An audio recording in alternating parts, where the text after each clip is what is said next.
How does planning help restrict opponents' play? Have you ever wondered how the best chess players seem to always be one step ahead? The secret often lies in their ability to plan effectively. So, how does planning help restrict an opponent's play? Let's break it down. Planning in chess is all about anticipating what your opponent wants to do. When you have a clear plan, you can take proactive steps to limit their options. This means controlling key squares on the board and reducing the mobility of your opponent's pieces.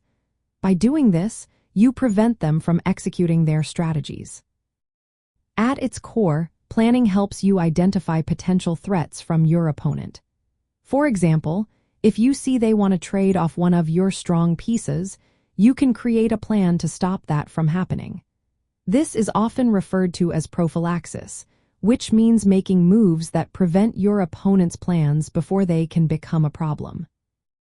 Let's say your opponent is trying to trade their knight for your bishop. You might advance a pawn to control the square where that exchange would occur.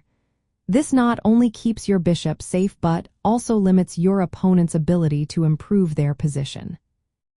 Another important aspect of planning is controlling critical areas of the board, especially the center.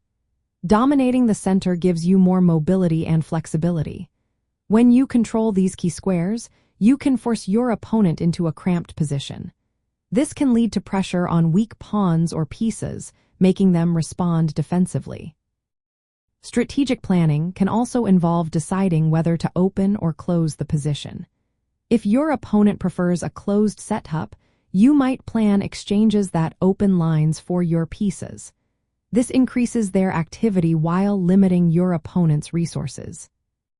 In practical terms, here are some ways planning helps restrict your opponent's play. Anticipate their next moves and choose moves that block or counter those ideas. Limit the mobility of their key pieces by controlling their potential squares. Create threats that force your opponent to respond passively.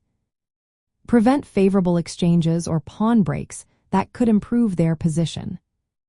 Maintain flexibility in your plan so you can adapt as your opponent changes their strategy.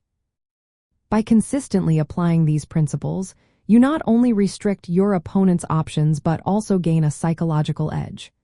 When they cannot execute their plans, it can lead to frustration, which may cause mistakes.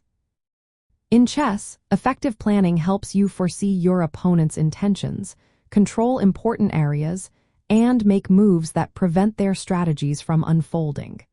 This way, you maintain the initiative and improve your own position on the board.